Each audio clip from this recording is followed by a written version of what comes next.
రాష్ట్ర ప్రజలందరూ క్షేమంగా ఉండాలని ఈ బ్రహ్మోత్సవాల టైంలో ఆ దేవదేవుణ్ణి మనస్ఫూర్తిగా వేడుకుంటూ ఈరోజు రాష్ట్రంలో ప్రజలందరూ కూడా చాలా సంతోషంగా క్షేమంగా ఉన్నారు.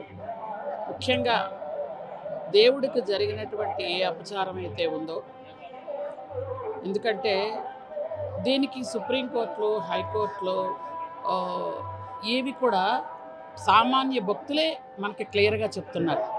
ఇంతకు పూర్వం లడ్డు ఎలా ఉండేది, ఇప్పుడు లడ్డు ఎలా ఉండేది.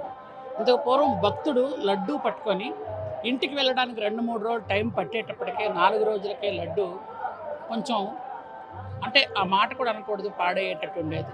ఈరోజు అంతకు పూర్వం కానీ ఇప్పుడు కానీ గత 5 సంవత్సరాలు తప్పించి అంతకు పూర్వం కానీ ఇప్పుడు కానీ లడ్డూలో ఉన్నటువంటి పవిత్రత, ఎందుకంటే వెంకటేశ్వర స్వామి దర్శనం ఒకవేళ సరిగా జరగని వాళ్ళకు కూడా ఆ లడ్డూని చూసే వెంకటేశ్వర స్వామిని చూసినంత ఆనందం పొందుతారు.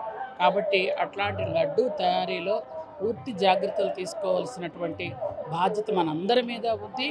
కాబట్టి మనందరం కూడా ఆ స్వామి తాలూకా కృపకి పాత్రుడు అవ్వడానికి కోసం మనందరం కూడా కృషి చేయాలని మిమ్మల్ని కోరుకుంటున్నాను. Thank you. మరిన్ని వీడియోస్ కోసం ఛానల్ ని సబ్స్క్రైబ్ చేయండి. లేటెస్ట్ అప్డేట్స్ కోసం వాట్సాప్ ఛానల్ ని ఫాలో చేయండి. అండ్ లింక్ డిస్క్రిప్షన్ లో ఉంది.